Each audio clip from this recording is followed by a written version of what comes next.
Well, France 24's Catherine Norris Trent joins me now live from Ramallah in the West Bank. That's the administrative capital of Palestine. And she joins me live from there. Catherine, first of all, let's start with this announcement that's coming from the French president later today, following those other announcements from other G7 nations, as well as Australia and Portugal. What kind of reaction has there been there to all of this?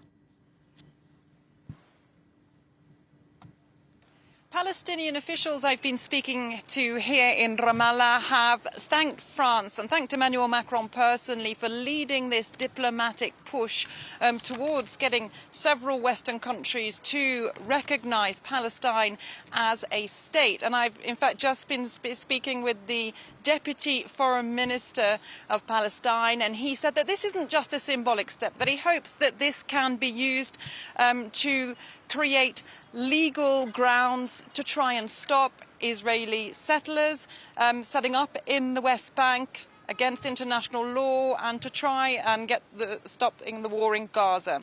So it has been welcomed on a diplomatic level.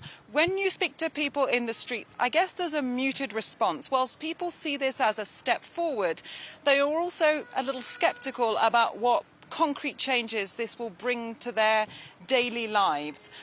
They know that this step does not have the backing of Donald Trump in the White House, and they're fearful about what Israel could do next in retaliation for these recognitions. There's talk that perhaps the Israeli Prime Minister could be set to formally annex more of the West Bank. So people are worried about what that could mean in terms of their ability to move around, in terms of restrictions, more restrictions on their daily lives and losing more of their land. Catherine, all of this comes as Palestinians that you've been talking to there in the West Bank said that they are being attacked by Israeli settlers on a near daily basis. Tell us about that.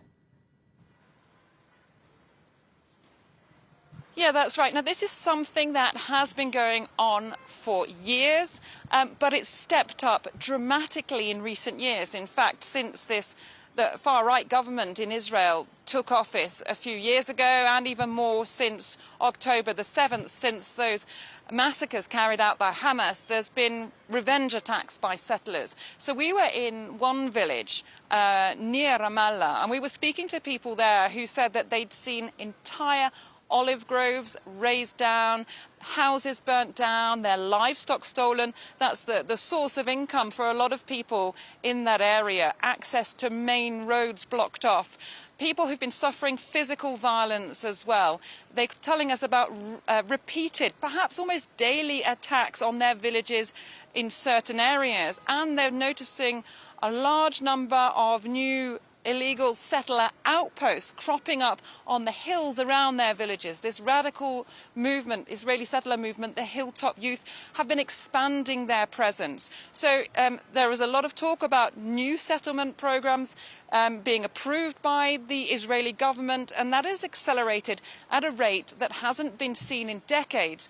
So whilst people are glad about the recognition and it gives them a slight glimmer of hope for the future, they also say that on the ground they're worried that basically that more and more land will be taken, and so in reality will they be left with a state at all?